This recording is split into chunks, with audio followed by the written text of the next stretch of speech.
Dire non, ce serait comme dire que t'es une mauvaise personne. Parfois tu dis oui, mais tu penses non.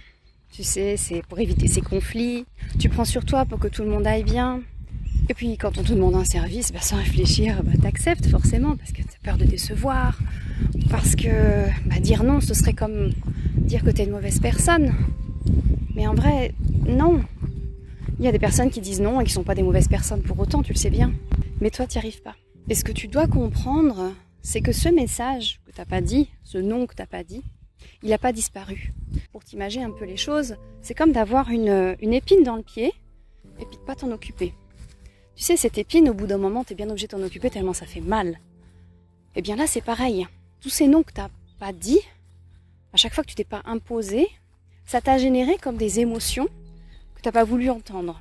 Mais elles n'ont pas disparu, ces émotions. Elles se sont enfuies en toi. Elles sont restées à l'intérieur de toi. Un peu comme un gros sac de nœuds qu'un jour faudra bien démêler. Et plus t'attends, plus le sac de nœuds, il deviendra difficile à démêler.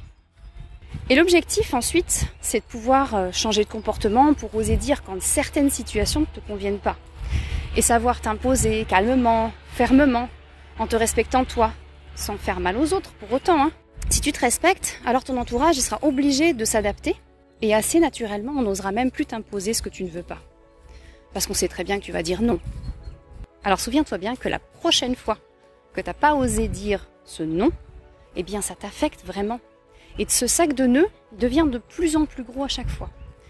Et maintenant que tu visualises bien ces émotions sous forme d'un gros sac de nœuds là, selon toi, quelle serait la taille de ce nœud aujourd'hui ? Et aussi une autre question, c'est quelles vont être les conséquences dans 1 an, 2 ans, 10 ans, si tu changes rien à cette situation ? Et en vrai, ça te convient cette situation ou c'est inconfortable pour toi peut-être ? Et si tu as besoin d'aide, tu sais où me trouver pour démêler ce sac de nœuds et enfin te respecter pour que ton entourage te respecte toi aussi en retour. Allez, prends soin de toi et abonne-toi si t'es pas encore abonné.